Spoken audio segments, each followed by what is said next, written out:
오늘 본문 17절을 보면 맨 끄트머리에 이런 말씀이 있습니다. 요셉이 그들이 그에게 한 말을 들을 때에 울었더라. 사실 역사를 기록할 때 그냥 빼도 될 부분들이거든요. 울었더라라는 말은 역사를 기록한 사건이 아니라 감정 표현이죠, 감정 표현. 요셉이라는 사람은 별로 운 적이 없어요. 억울하게 형제들에게 팔려갈 때 억울하다고 울지 않습니다. 보디발의 아내가 유혹할 때도 정말 믿음을 지키고 누명을 써서 감옥에 갈 때도 그는 울지 않습니다. 어떤 악조건이 그 인생 앞에 펼쳐져도 그는 울지 않아요. 그런데 성경에 보면 그가 울었다는 기록이 3번 나오게 됩니다. 근데 가장 처음에 울었다라고 할 때는요, 창세기 42장 21절입니다. 함께 보죠. 시작. 그들이 서로 말하되 우리가 아우의 일로 말미암아 뭐하였도다? 범죄하였도다. 그가 우리에게 뭐할 때? 애걸할 때 그 마음의 괴로움을 보고도 우리는 어쨌습니까? 듣지 아니하였으므로. 자, 이 괴로움이 지금 누구에게 왔다고요? 우리에게 임했다.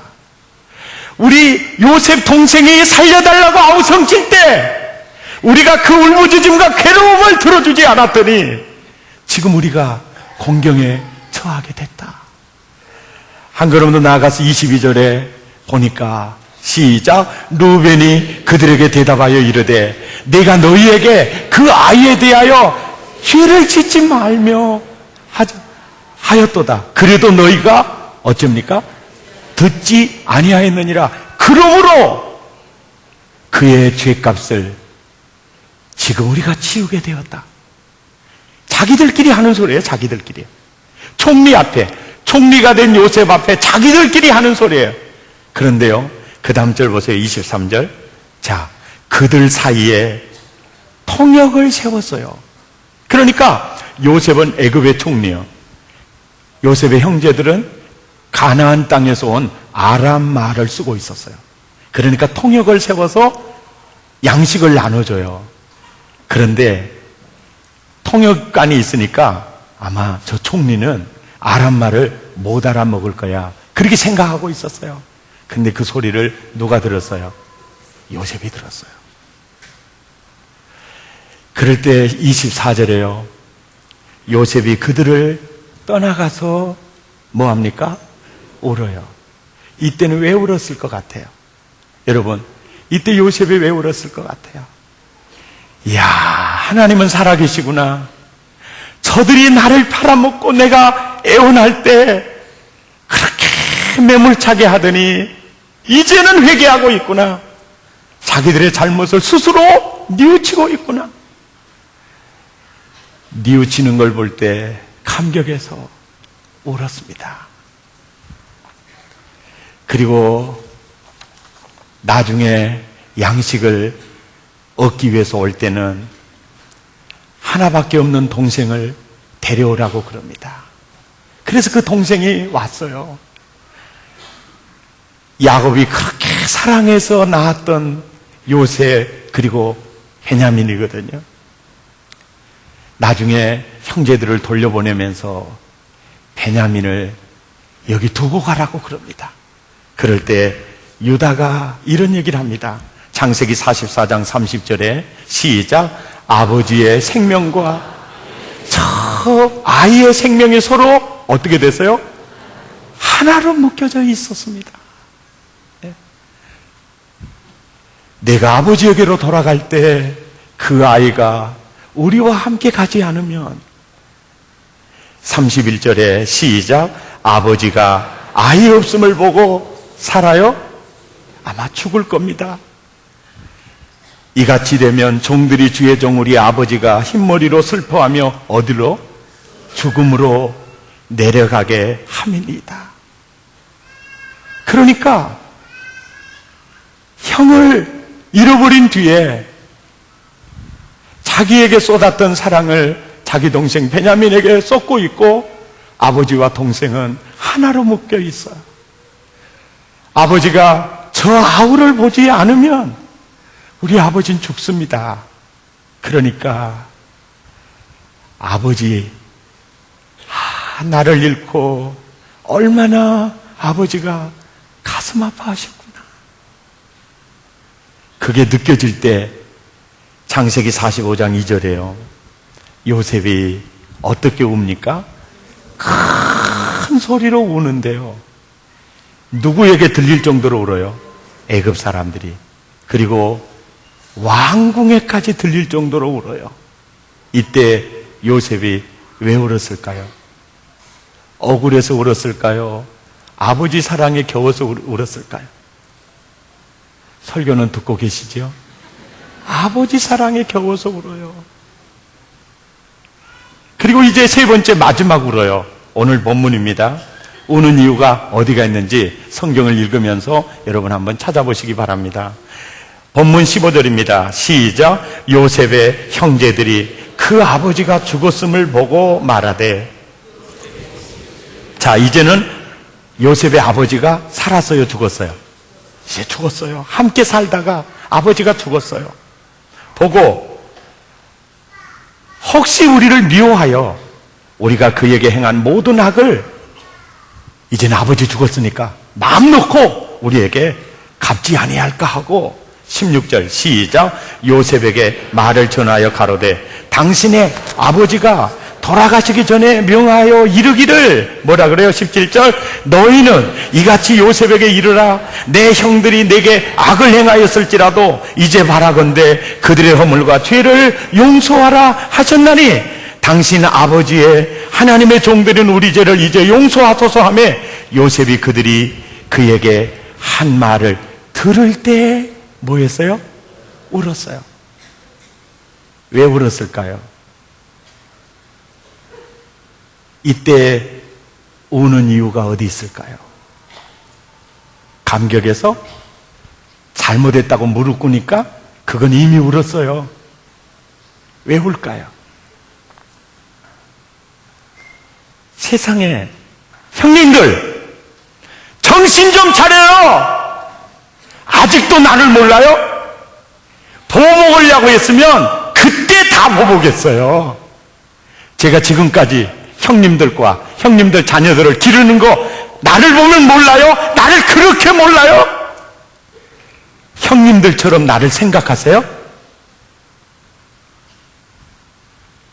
요셉도 형님들과 똑같은 소갈머리인 줄 아세요? 왜 당신들처럼 나를 생각해요? 내가 보복할 것 같으면요 진지겠어요. 이렇게도 나를 오해하세요? 내 인격을 그 정도로밖에 보지 않았어요. 그래서 우는 거예요. 그리고 형님들, 과거에 나를 팔아먹을 때 그렇게 매몰차게 팔아먹던 형님들, 나와 함께 살면서 수십 년 동안 나와 함께 살면서 아직도 나를 몰라요? 번제 드리고 단을 쌓으면서 아직도 형님들은 그 모습이에요? 화가 났을 겁니다. 그래서 우는 겁니다. 그래서 우는 거예요. 언제 철들래요? 언제 인격이 성숙될래요? 언제 좀 사람답게 생각하며 살래요? 아버지가 나 죽거든 뭐 형 용서해달라고? 그 얘기요. 아버지는 나를 믿어요. 그러니까 나에게 한마디 그런 적 한 적 없어요. 아들아, 나는 요셉의 인격을 믿어. 내가 죽어도 형제들을 사랑하는 요셉은 변하지 않아. 아버지는 나를 믿었어요. 설령 아버지가 형님들에게 그 얘기했다면 나한테 했겠어요? 형님들에게 했겠어요? 지금 거짓말하고 있잖아요. 자기를 오해하고 있잖아요. 이럴 때 요셉의 마음에 어떤 마음이 용솟음치게 일어날까요? 그래, 우리 형님들은 뜨거운 국에 맛을 봐야 돼. 버릇을 고쳐야 돼. 생각 이거 좀 바꿔줘야 돼. 알았어. 바꾸고 싶은 마음, 이런 마음이 솟아나죠. 제가 성경을 묵상하면서요, 저는 요셉처럼 행동하지 않았어요. 형님들, 신앙생활 수십 년 하면서 아직도 그 자리에 있네요. 형님들 정신 좀 차려야 되겠어. 나는요, 내가 그 형님들 교육시키려고 했을 겁니다. 그들의 생각을 내가 뜯어 고치려고 했을 겁니다. 그런데요, 19절을 보세요. 요셉은 어떻게 울고 난 다음에요, 큰 소리로 읽어볼까요? 시작. 요셉이 그들에게 이르되 두려워하지 마소서, 내가 하나님을 대신하리이까. 내가 하나님을 대신하리이까. 그리고 하는 말입니다. 형님들, 두려워하지 마소서. 내가 하나님을 대신할 수 있나요? 내가 형님들과 형님들의 자녀들을 내가 다 기를 것입니다. 자기들 수준으로 요셉을 보는 회심한 형님들, 단을 수십 년 싸우면서도 변하지 않는, 성숙하지 않는 인격을 보면서 내가 저들을 바꾸고 싶다라는 마음이 왜 안 들었겠어요? 울면서 내가 하나님을 어찌 대신할 수 있어? 우리가 할 수 있는 일은 씨 뿌리고 물 주는 것뿐이요, 자라게 하는 분은 하나님이셔. 하나님이셔. 간혹 보면 변하지 않는 남편, 변하지 않는 아내, 수십 년 설교를 들으면서도 변하지 않는 사람을 볼 때 내가 얼마나 하나님 자리에 앉아서 내가 바꾸려고 했던가. 이번 추석을 보내면서 제가 제일 많이 회개했던 부분입니다. 이제는 네 자녀도 네 마음대로 되지 않아. 네가 할 수 있는 일은 사랑하는 거야, 용서하는 거야, 받아들여주는 거야. 네가 할 일은 섬기는 거야. 이게 바로 내가 할 일이고, 보세요. 바꾸고 자라게 하고 정죄하고 판단하고 심판하는 일은 그건 하나님이 하는 일이야. 아멘입니까? 그래서 말합니다. 내가 하나님을 대신하리이까. 내가 어찌 하나님 자리에 앉아 있겠습니까? 내가 어찌 하나님을 대신할 수 있단 말이에요. 이 말씀의 거울 앞에 내 자신을 보면 나는 수많은 사람을 판단하고 정죄하고 화나고, 이것이 내가 하나님 자리에 앉아 있었구나. 여러분은 어떻습니까? 안경을요, 내가 청색 안경을 끼면 여러분의 얼굴이 이렇게 청색으로 보이거든요. 내 안경이 잘못된지도 모르고, 아니 왜 이렇게 얼굴이 이렇게 10%요? 이럴 수 있잖아요. 내 기준이 잘못됐는데, 내 눈이 잘못됐는데, 내 눈이 잘못됐다는 것은 사람들이 생각하지 않잖아요. 그래서 내 기준으로, 내 잣대로 얼마나 많은 사람을 비판하고 분석하고 내가 그 사람들을 어떻게 해보려고 했던 데가 많죠.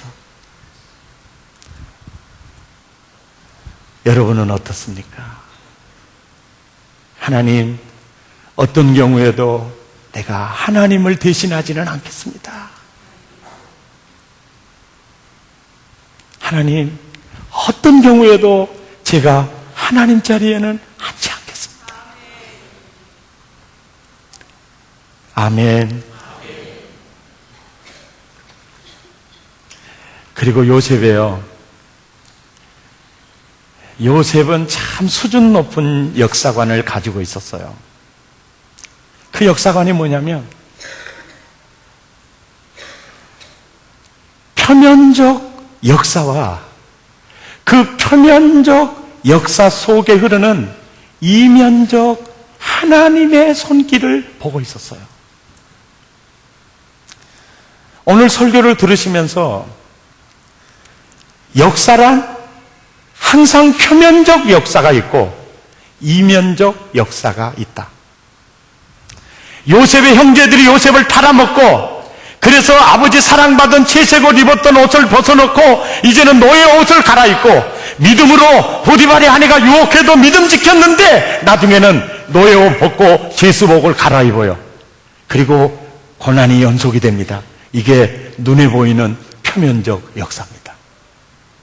그런데 성경은요, 세상에 그런 역사를 형통이다라고 표현하고 있더라고요. 그래가지고 제가 이 성경을 보면서 이게 불통이지 왜 형통입니까? 그럴 때가 참 많이 있었어요. 그런데 요셉은요, 창세기 45장 8절에 아주 중요한 구절인데 보세요. 그런즉 나를 이리로 보낸 자는 형님들이 팔아서가 아닙니다. 나를 이리로 보낸 그분은 형님들이 아닙니다. 누굽니까? 하나님이십니다. 표면적 역사만 보고 있지 않고 그 속에 흐르는 하나님의 손길을 보고 있는 거죠.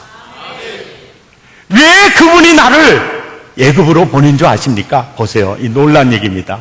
하나님이 나를 누구에게 아버지가 되고 바로에게 아버지가 돼요. 바로를 먹여 살리는 부양자로 세우는 거예요. 그 온 집에 뭘 삼으시고? 주를 삼으시고, 애굽 온 땅에 뭘 삼으시고? 지리자로 삼으시려고. 그러니까 요셉이라는 사람은 표면적 역사를 보는 게 아니라 그 역사 속에 흐르는 이면적 하나님의 손길을 보고 있는 거예요. 그러니까 요셉은 환경이 변한 것 때문에 절망하거나 낙심하거나 원망하지 않은 거예요. 뭘 보고 있어요? 이면적 역사를 보고 있어요. 이런 눈이 여러분에게 열리기를 예수 이름으로 축복합니다.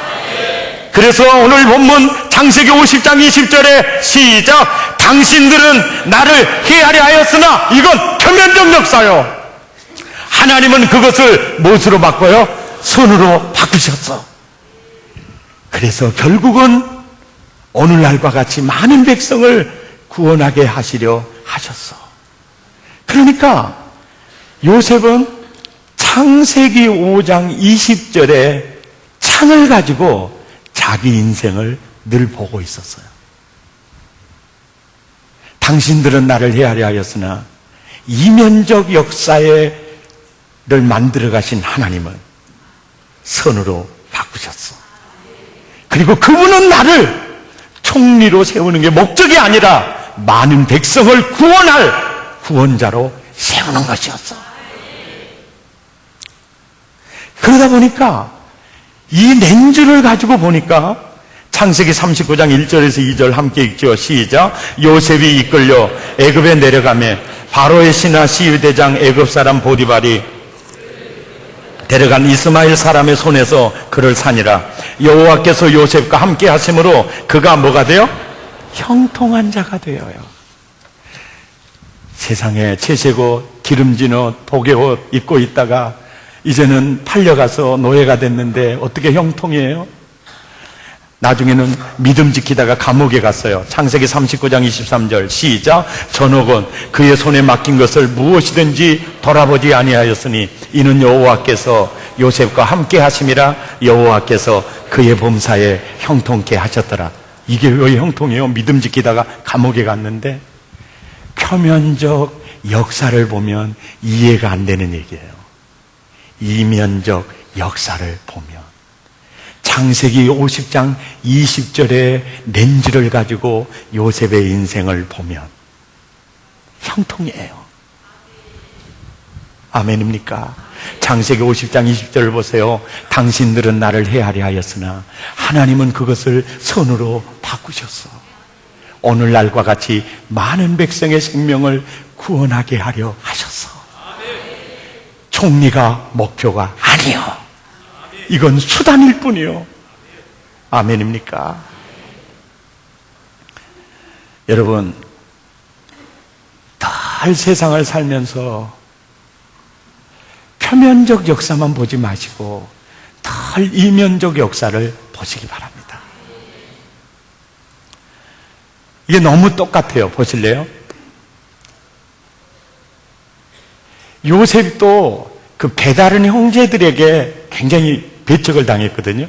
근데 백동조도 그랬어요. 저도요, 전우의 시체를 넘고 넘어서 여기 왔거든요. 비웃는 것은 건강해롭다 그랬죠. 웃으려면 확실히 웃어요. 웃을 듯 말 듯 하면 좀 그러거든요.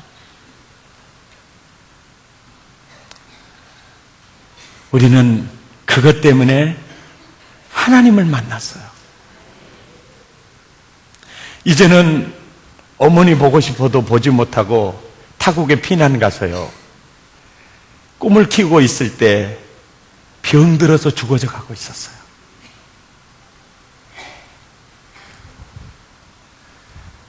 그리고 살아온 세월들이 쉽지만은 않았습니다.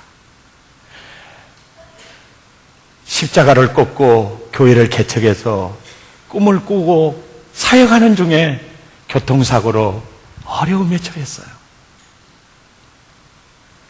때로는 사람에게 버림도 당하고 배척도 당했습니다. 그런데 창세기 50장 20절에 창을 가지고 내 인생을 딱 보아봐요. 당신들은 나를 헤아려 하였으나 하나님은 그것을 선으로 바꾸사 이 땅 백성의 많은 사람의 생명을 구원하게 하려 하셨다. 너무 정확한 얘기예요. 여러분의 인생의 역사를 볼 때 항상 이면으로 보시기를 바랍니다. 어떤 경우에도 표면적 역사와 이면적 역사를 보면서 이 역사로 보면 승리할 수 있어요. 지난 주간에 부름받으신 김중곤 목사님이요, 신안군 정도면 출신이고 늘 그분의 말을 들으면 늘 꿈이 생겨요. 그 목사님 소천하셨다는 소식을 딱 들으니까 무슨 생각이 떠오르냐면, 그렇게도 큰딸 29에 암 걸려서 죽을 때 못 견뎌 하시는 목사님, 왜 이래요? 내가 왜 이런 일을 당해야 하나요? 아버지 빨갱이들에게 몽둥이 맞아 죽고 아내 같이 죽을 때보다 더 고통스러운 거야. 자기 딸이 암이 걸려서 죽어갈 때. 하나님 왜 이래요? 기도도 안 나오고 아무것도 나오지 않은데 하나님에 대한 섭섭한 마음만 가득한데, 딸의 임종을 앞둔 그 순간에요, 한 번도 보지 못한 환상이 목사님에게 뜨는 거예요. 십자가 위에서 예수님이 못 박혀 있는데 떨어지는 보혈이 강수야, 강수. 이게 무슨 뜻입니까, 하나님? 나는 말이야, 너를 위해서 내 아들을 주었어. 그래도 그게 위로가 되지 않았답니다, 위로가. 그 순간에 아무 위로가 되지 않은데요, 성령께서 자기를 통해서 찬송을 받고 싶으셨는지 자기 혀를 딱 사로잡더니요, 감정도 안 해요. 혀를 딱 사로잡더니 성령님이 자기 안에서 찬송을 부르더래요. 후일의 생명 그칠 때 여전히 찬송 못하나 성부의 집에 깰 때에 내 기쁨 한량 없겠네. 내 주 예수 배올 때에 그네 찬송하겠네.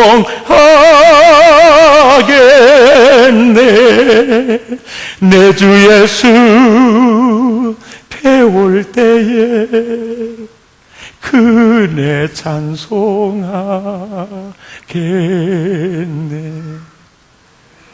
그 찬송 중에 딸의 영혼이 낙원으로 간 거야.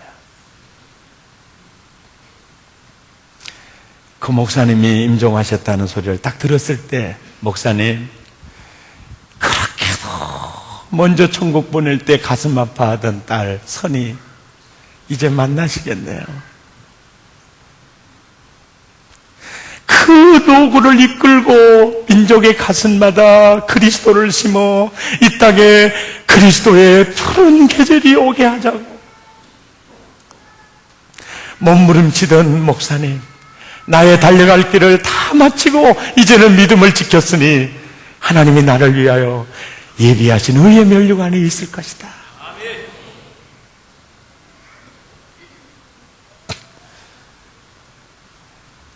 신안 증도에서 태어나 문중경 전도사님에게 주일학교 교육을 받으면서 성령 체험을 했습니다. 그때 내가 복음을 전하고 싶다고 신학을 공부해서 전도사 시절에 서울 근교에서 목회하고 있는데, 그때 6.25가 터져서 교인들이 전도사님은 이 나라 이 민족을 위해서 큰 일을 하셔야 될 분이니 피난 가시라고. 그래서 자기 고향 정도로 피난 내려왔는데 거의 그 지역이 빨갱이 세상이었어요.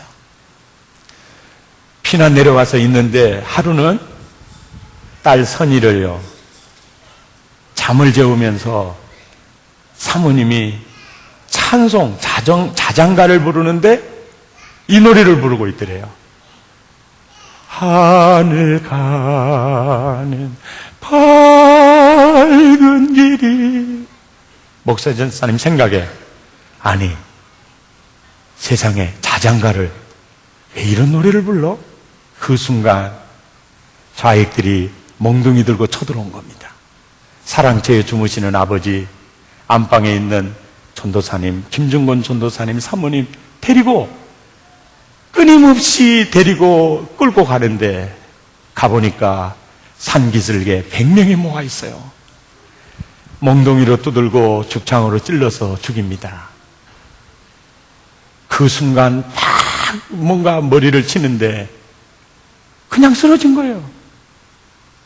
나중에 의식이 깨어나서 보니까 자기만 살아있어요. 아버지, 사모님 다 동네 사람들 시신 발견하고, 나 살아있네? 걸음아 나 살려라. 그래도 장례는 그거는 생각할 겨를이 없어요. 목숨 건지기 위해서 도망가가지고 시골 직간 버려놓은 재 속에 들어가 너무 추우니까 콧구멍, 눈구멍 내려놓고, 아침에 아낙네가 재를 가지고 버리러 와서 보니까 눈구멍이 보이고 콧구멍이 보여. 시겁에 탁하여. 그런데 그 집이 빨갱이 캡틴 집이야. 잡혀서 몽둥이로 두들고 뻘등에 내동댕이 치면서 밤에 동네 사람 다 모여가지고 인민재판을 하는데, 한 사람이 손을 들고, 여보시오, 대장, 이 반동분자는 죽여야 돼. 그러는데 말이요, 대장, 거기서 이 사람이 살아남았다는 것은 하늘이 살려준 사람인데, 하늘이 살려주는 사람을 우리가 죽이면 이 지역에 화가 올 거예요. 그러니까 여기저기서 맞소, 그 사람은 살려줍시다. 그래서 살았는데, 그때요, 국군은 목포까지 왔을 때요, 3일 뒤에 국군이 증도에 점령을 합니다. 이제는 좌익 소탄 작전이 벌어져요. 그럴 때 김중건 전도사님, 여보시오, 저들이 무슨 죄가 있어? 죄가 있다면 모르는 것밖에 없죠. 역사가 죄일 뿐이요. 나도 내 안에 내 아버지 내 보는 데서 죽었는데, 나도 더 죽이고 싶지만 우리가 보복하지 맙시다. 내 아버지 잃고 내 아내 잃고 이렇게 서러운데 저들을 또 잃으면 또 우리 같은 사람 생길 거 아니에요. 그래서 지도 중도에서는 한 사람도 죽지 않았어요.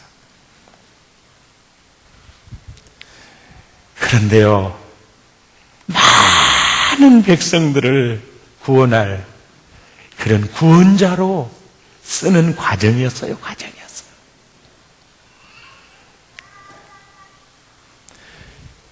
그분이 말을 전하면 젊은이들이 살아났습니다. 엑스플로 74를 통해서 한국교회에 큰 부흥을 일으켰고 경제를 일으키는 기둥이었어요. 그의 표면적 역사를 보면 어떻게 예수 믿은 사람이 저럴 수 있을까? 흔들릴 때도 있지만 헤아려 하였으나 하나님은 그것을 선으로 바꾸사 모든 백성의 생명을 구원할 자로 세우려 하셨다. 저는 이 성경을 보면서 묵상하면서요, 이야, 요셉의 정말 수준 높은 역사관과 분명한 삶의 철학, 신앙 철학이에요. 하나님이 나를 총리 세우는 게 목적이 아니었어요. 모든 백성을 구원할 구원자로 나를 세웠다는 거예요. 아멘입니까? 그러니까 지금도 이명박 대통령이요, 나를 대통령 세우는 게 목적이 아니에요. 이건 표면적 역사예요. 많은 백성의 생명을 구원할 자로. 이게 바로 목적 가치입니다. 목적 가치. 아멘입니까? 오늘날 대부분의 많은 사람들은 먹고 살만하면 그게 목표고 목적인 줄 알아요. 요셉은요, 그렇게 생각하지 않았어요. 내가 총리 되는 게 하나님이 나를 빚으시는 목적이 아니요, 많은 사람의 생명을 구원하게 하려 하셨습니다. 바울에게 있는 이런 사명, 요셉에게 있는 이런 사명이 하나님이 쓰는 인물들은요, 똑같았다는 거예요. 똑같았다는 거예요. 나는 여러분 수준 있는 역사관을 가지고 승리하시기를 예수 이름으로 축원합니다. 혹시 여러분이 지금 이 순간에 형제들에게 팔려서 지금 애굽으로 팔려가고 있는 그런 역사를 걷고 있는지도 몰라요. 믿음 지키다가 이제는 노예옷 벗고 제수복 입고 감옥으로 더 역사가 얽힐지도 몰라요. 그때마다 이 렌즈로 보세요. 당신들은 나를 헤아려 하였으나 하나님은 선으로 바꾸셔서 많은 백성의 생명을 구원할 자로 세우려 하시며, 병들 수 있어요. 사기당할 수 있어요. 그때마다 이 렌즈를 가지고 여러분의 역사를 보시기 바랍니다. 그러면 꿈을 볼 수 있어요. 비전을 볼 수 있어요. 거뜬히 세상을 이길 수 있어요. 모든 역사는 표면적 사건이 있고 이면적 하나님의 손길이 있어요. 역사를 움직이는 분은 사람이 아니었어요. 당신들이 나를 헤아려 했지만 그것에 의해서 내 인생이 움직여지지 않소. 역사를 움직이는 그분은 하나님이에요. 이게 요셉의 수준 높은 역사관입니다. 이 말씀으로 승리하시기를 예수 이름으로 축복합니다. 말씀을 생각하면서 우리 결단송 함께 부르도록 하겠습니다.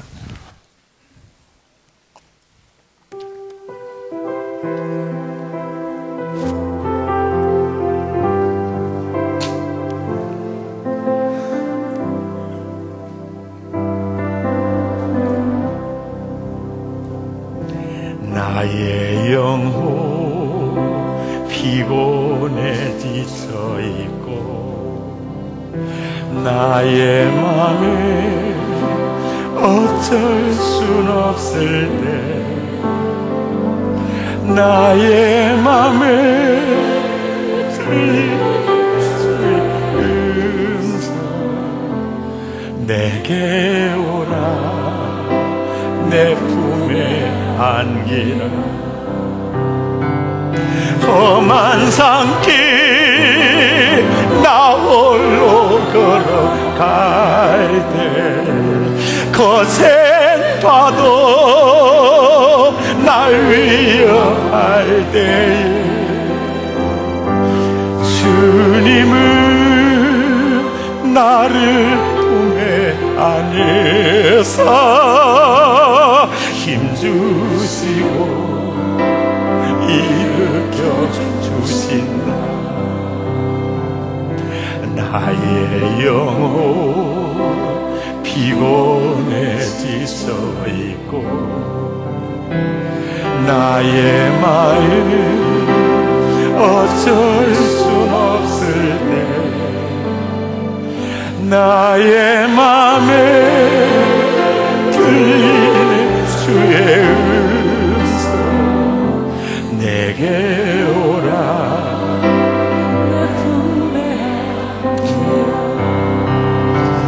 날 세우사